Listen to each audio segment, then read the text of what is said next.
Okay, my name is Danielle Métis, and I am facilitating this panel on current issues. We've heard about some past struggles for justice and on progressive issues here.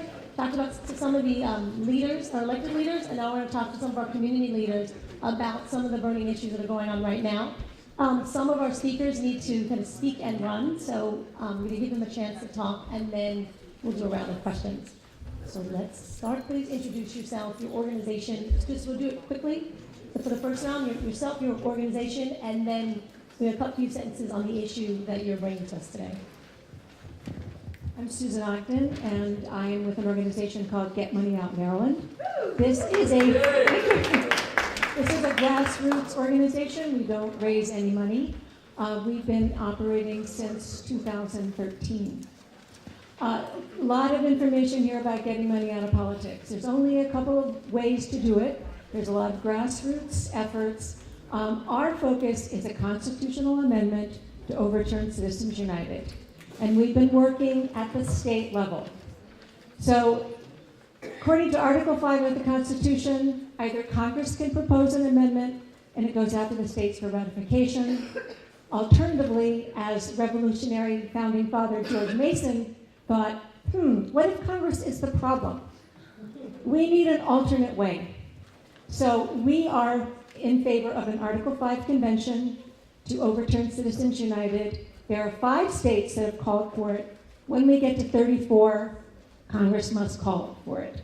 So let me talk a little bit about the bill. The bill was originally written by Jamie Raskin, who was our then state senator. And it's the Democracy Amendment Resolution.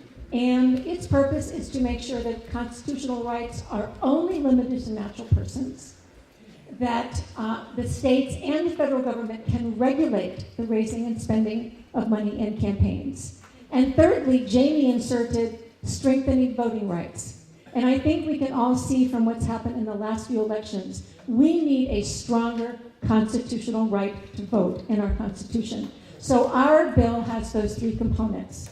Our bill passed the Senate in 2015, and since then it has not come up for a vote in either chamber.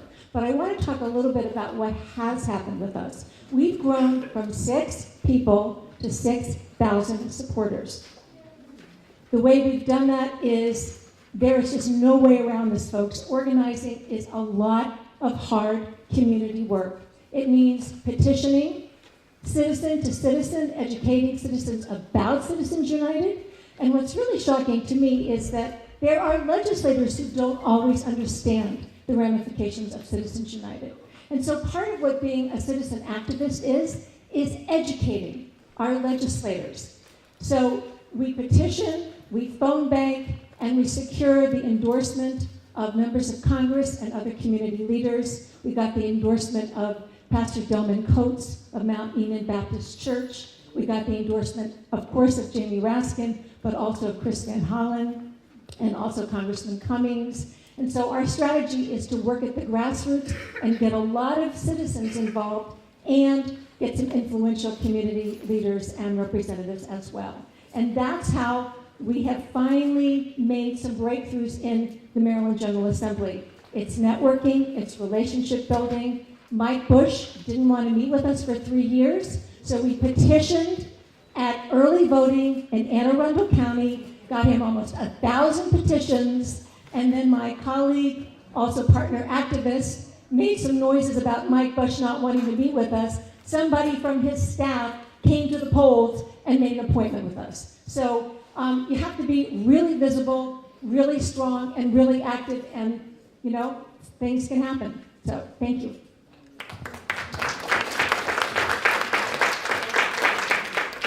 I'm Hank Prensky, also with Get Money Out Maryland. We've been incredibly successful in 4 years, except we're not successful. So, Roger Mano is one of our supporters in the state Senate. We had 23 sponsors in the state Senate. 24 is an absolute majority. We had 62 co-sponsors in the House of Delegates, where 71 is an absolute majority. We brought 50 or more people to each of the hearings in the committees of the House and the Senate. all seeming to fall on deaf ears for a new term, a new problem that I've just described, the oligarchy of the mics. So what happens in the committees is if the Speaker of the House wants a bill to come up, it comes up. The Speaker of the House doesn't want a bill to come up, it doesn't come up for a vote. Same thing in the Senate with Mike Miller. What we need to do to be more successful in efforts like this is we need to call out those impediments to democracy. We need to petition in Mike Bush's district, Mike Miller's district, and show him 50, 100, 1,000 petitions from his constituents. We just 5 minutes ago got an email, a copy of the letter that Mike Miller sent to his constituents who had demanded a vote on the Democracy Amendment resolution, in which he says it didn't get a vote in the Senate, therefore he didn't have an opportunity to vote for it. Well, it didn't get a vote in the Senate because you wouldn't let it get a vote in the Senate, but we're making some headway. The other thing Mike Losak was talking about is civility. We've got to stop being so damn civil and start being a little more demanding. The legislators need to hear from us that they need to stand up to the leadership in the House and in the Senate. I spoke with Ana Sola Gutierrez, a representative in the House of Delegates earlier, about her efforts to form a progressive caucus in the House of Delegates. Again, our heroes like Paul Pinsky, the sponsor of our legislation in the Senate, Roger Mano, these people need to stand up for us. We need to support them. So even though we raise no money, we go to their fundraisers and give them money. So we have to keep fighting. We have to be more direct. We have to be less civil, and we have to be more demanding.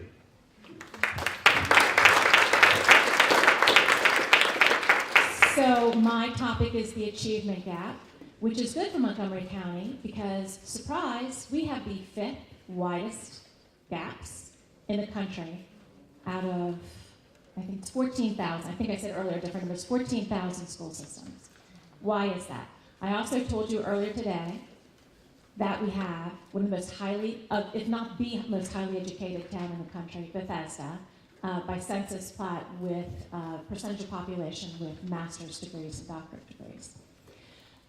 So our wealthiest, highest performing schools are very, very high, like #1 school in the country. You know, in the top schools in the country, you can check in different scales of that. So that means that the people at the bottom, there's a bigger gap. We're not going to make our reputation going forward on how well we serve the most highly educated, wealthiest families. We're going to make a reputation on how we serve the least of these. So the majority of our students of color in Montgomery County are concentrated in our highest poverty schools. Why is that? Structural racism, implicit bias, institutional racism. Those are the things that we need to look at. Our children, we get our children in our schools and then they go home to food insecurity, housing insecurity, trauma.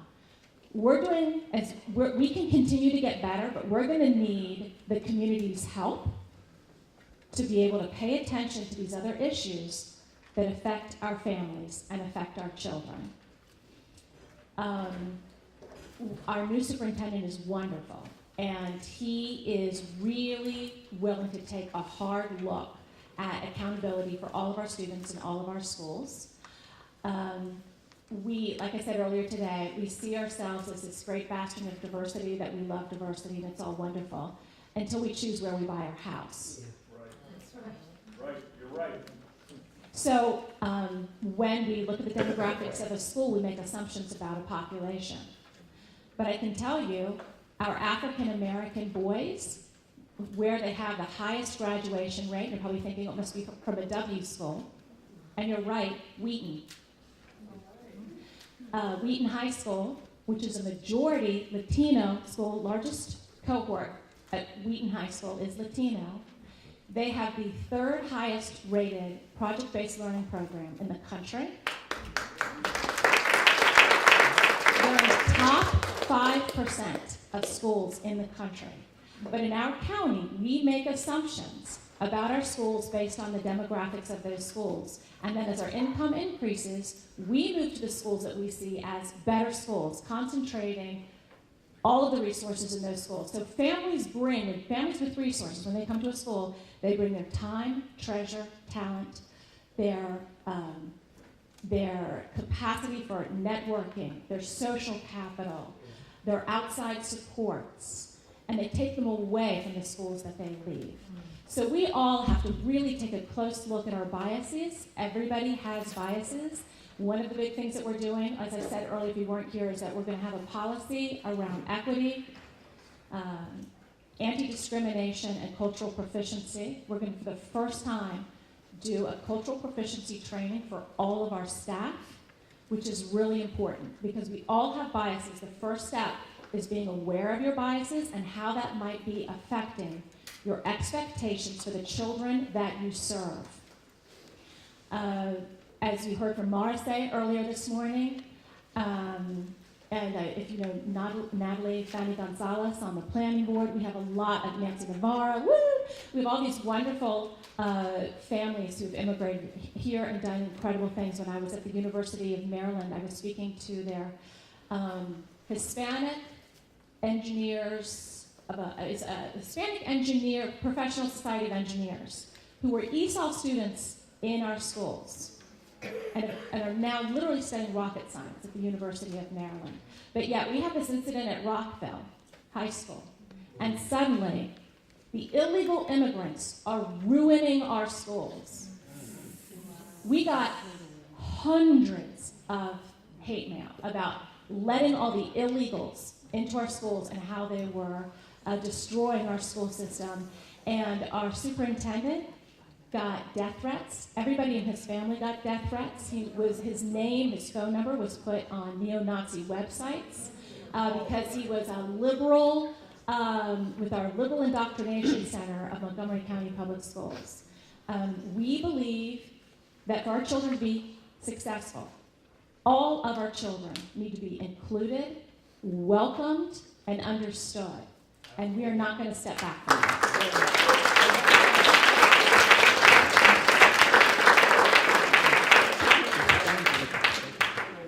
My name is Rick Sullivan.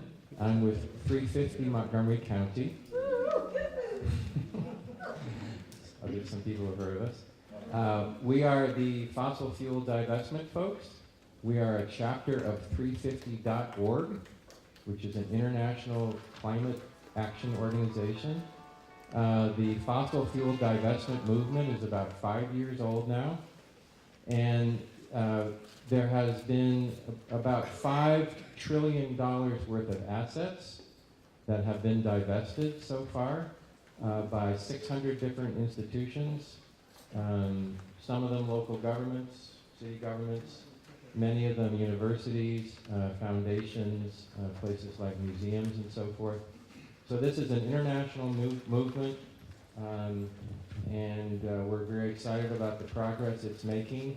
We have been in existence for about 3.5 years. We have had a bill introduced in Montgomery County by Roger Berliner with support from Nancy Navarro, and our first supporter was Mark Elrich. Shout out to Mark. He was our initial champion. And right now we're still fighting that fight to get divestment done. The latest version of this is a resolution which we hope will pass sometime this month. Why are we doing fossil fuel divestment?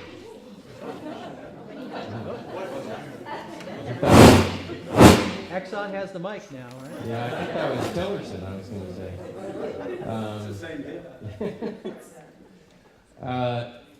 You know, a lot of people will say about fossil fuel divestment, well, you're not going to bankrupt the fossil fuel industry. Don't hold the mic at the bottom. Don't hold it at the bottom. Okay. A lot of people say you're not going to bankrupt the fossil fuel industry by doing divestment. We don't plan on bankrupting the fossil fuel industry. by Oh, doing- please do. I mean, if we do it, fine. But what we want to do is bankrupt the fossil fuel industry politically.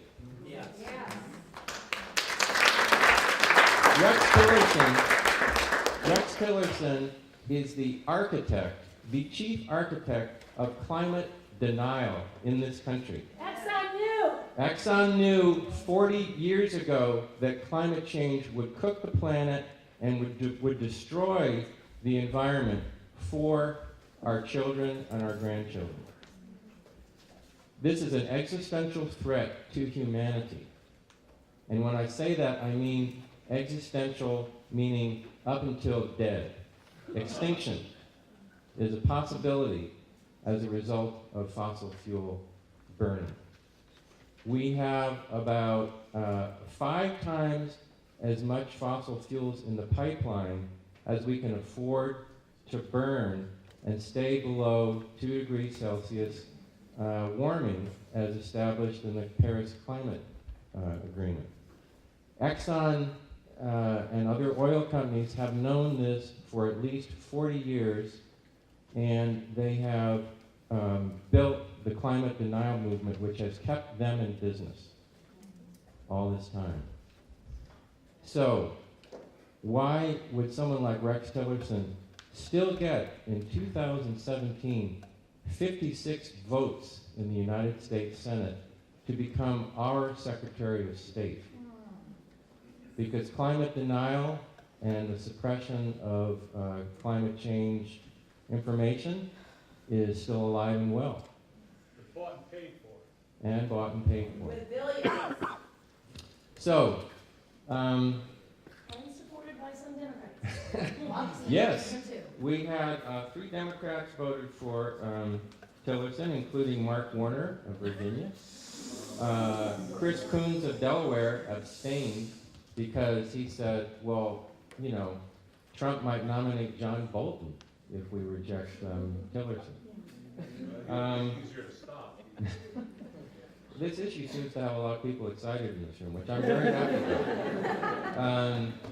So 350.org is a great organization. They were the people that have campaigned against the Keystone Pipeline all these years. They originated the fossil fuel divestment movement.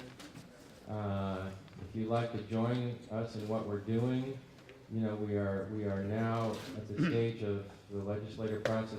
We had our bill introduced by Roger Berliner in October. We've been going back and forth politically since then. We're now at the stage of having a resolution, which we want to make as strong as possible.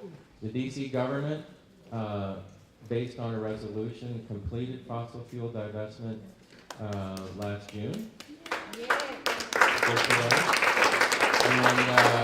And we think we can do it here, and we're going to keep fighting until we finish the job.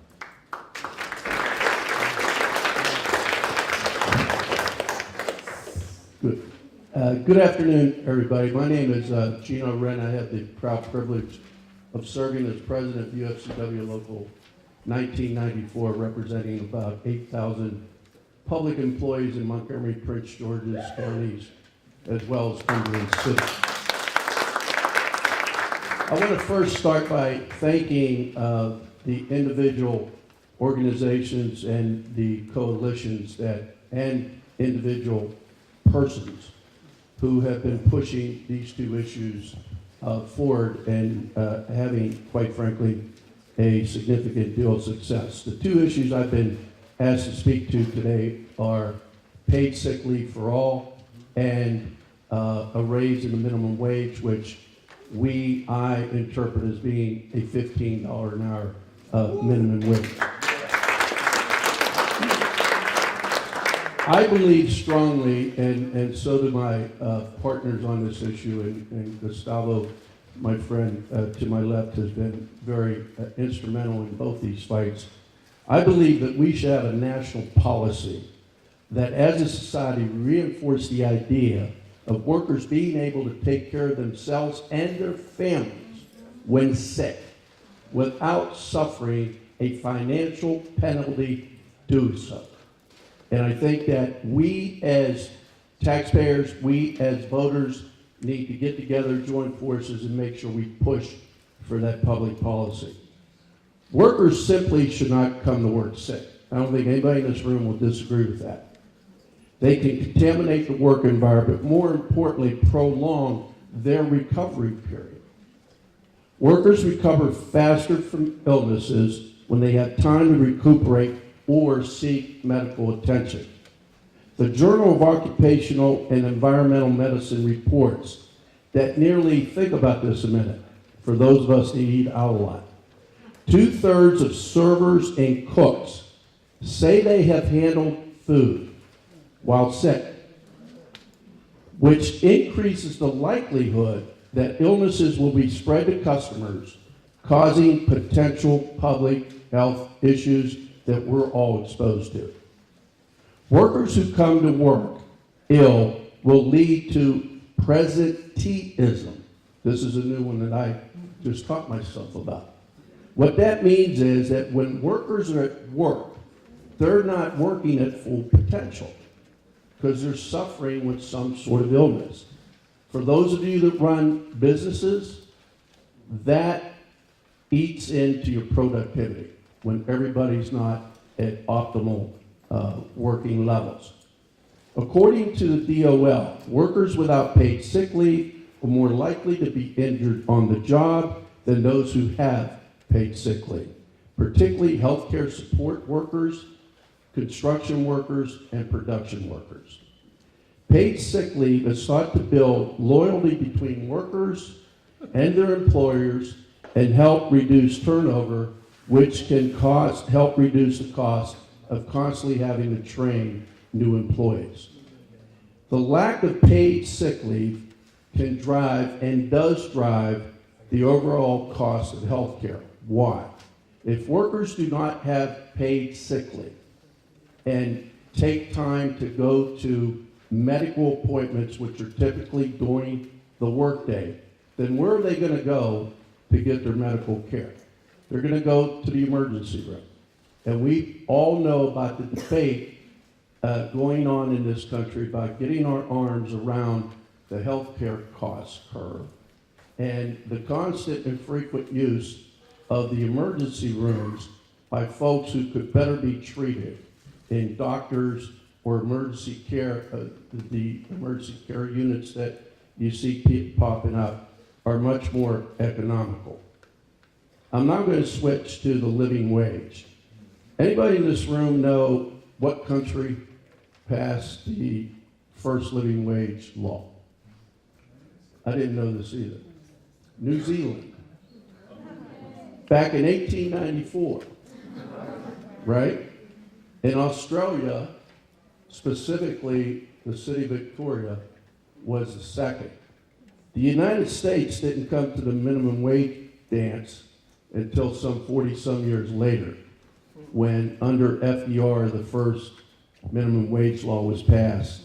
And at that time, it was 25 cents per hour, which in today's dollars is about $4 and some change. Depending on the numbers, whose numbers you want to use, there are approximately 16 million low-wage workers throughout this country are only making $725. I wish it was 700. $7.25 per hour. Think about that a minute. I think a pack of cigarettes is getting close to that cost. Although minimum wage levels need to be set at living wage levels, because there is a significant difference between the two. And in Maryland, we believe, as I said in the outset, that the living wage here in Maryland, in Montgomery County and surrounding local jurisdictions, should be set at a minimum of $15 per hour. Last year, the National Democratic Party, at their convention, adopted a policy that the National Party would support a $15 an hour minimum wage. Regrettably, on a national, state, and local level, even here in Montgomery County, alleged good Democrats who are concerned about the needs of working families continue to resist the adoption of that policy. Establishing a living wage would allow workers to earn the income needed to meet a family's basic needs. Earning a living wage would enable the working poor to move towards financial independence while maintaining, and these are two very important things that many of us take for granted, maintaining housing and food security, something all workers should be entitled to do. A living wage could free up resources for savings, investment, and purchase of capital, like the beginning of retirement funds, the purchasing of homes, and other big ticket items that they and their families could enjoy and need. All of this purchasing would strengthen local and state and national economies. Keep in mind that we're a consumer-driven economy. So the more people have in terms of disposable income, the more our economy will function at the level that it hasn't in a long time, but needs to. A living wage would increase a family's purchasing power for increased spending in local businesses. In 1960, while speaking to members of Congress, President John F. Kennedy said, "The increase in purchasing power resulting from a higher minimum wage will help restore consumer demand required to put our idle industrial capacity to work." I think I'm being urged to wrap up, and I will. Raising the minimum wage is a national movement led by progressive coalitions that should be a priority for all of us. Workers should not be poor. There should be dignity in work derived from the security of knowing that your work provides for a decent lifestyle for you and your families. I ask you all, isn't that the fundamental premise of living the American dream? The fight for 15 hit a speed bump here in Montgomery County. We can all help in this room to get that done by talking to our council members and putting pressure on the county executive to do the right thing by workers. Thank you.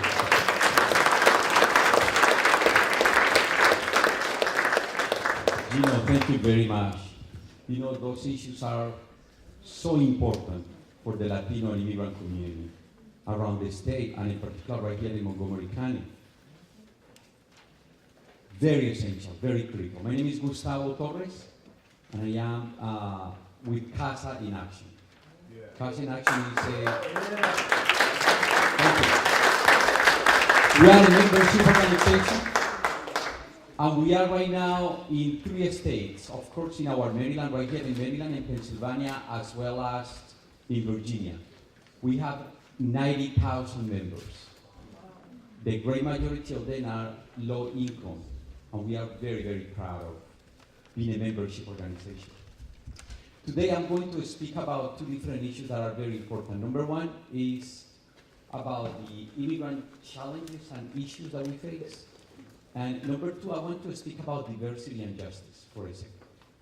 So about immigrants. And I just want to start it with a very sad example of how this administration have been very successful terrorizing our communities.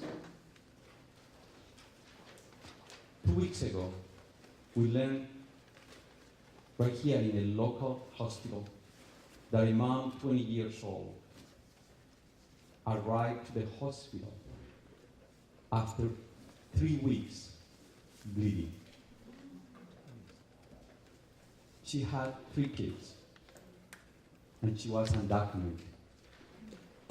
And the reason why she was not going to the hospital is because she was very scared that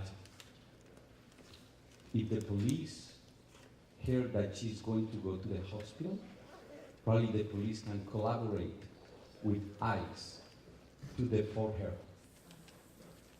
Remember, she had 3 kids.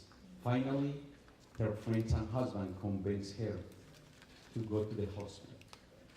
But it was very late. She died. That is the kind of situation that we are facing in our community right now. absolutely this administration has been successful terrorizing us.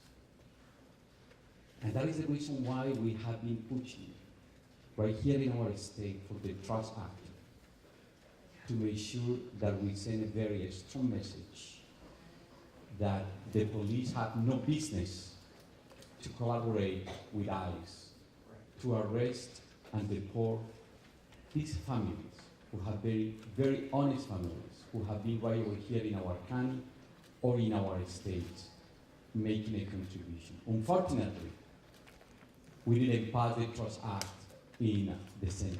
We were successful in the House, but as you know, we didn't pass the legislation in the Senate. But you know what? We are going to go back.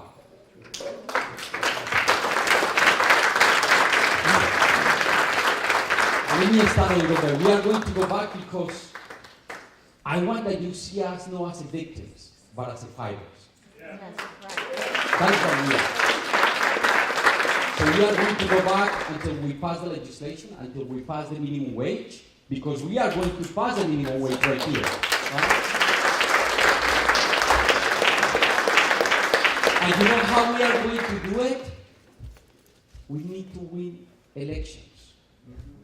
And I'm very glad that you, progressive people, are here on Sunday. Because together we can elect extraordinary county executive, county councils, in both Montgomery and Prince George County. We have this great opportunity to do it, and we have to do it. But it's something that is very important that you need to know. We are in the middle of a crisis. Not only in my community, but in our communities. People don't vote. In our primaries, 10% of the people vote. It's crazy. We have a responsibility as a progressive to make sure that we are going to bring our extraordinary diversity that we have. Remember, we are minority majority in Montgomery County. And my question is, where is the minority community here? What's going on? What we are doing? Think about, where is the African American community here? Where is the Latino community here? Where is the Asian community? They are not here in this room of progressives. Something is going on. And we have to work together to make sure that we bring more diversity to these meetings. People who vote, people who are candidates, we have to do it. You know how many people vote in our governor election in 2016 in Montgomery County? 38%. In Prince George, 37%. In Baltimore City, 35%. That is the reason why we lost. We have the responsibility to come together and think about how we are going to change this. 2018 is our opportunity, not only to win the elections, but also to make sure that we pass progressive policies, like the Trust Act, like the minimum wage, sick leave, all of these very, very important legislation. So let's go and keep working together because we have to do it. You know, this victim that is happening, the young lady, this is our hero right now. And because here, we are going to keep fighting until we elect progressive people in our county, in our nation. Thank you very much.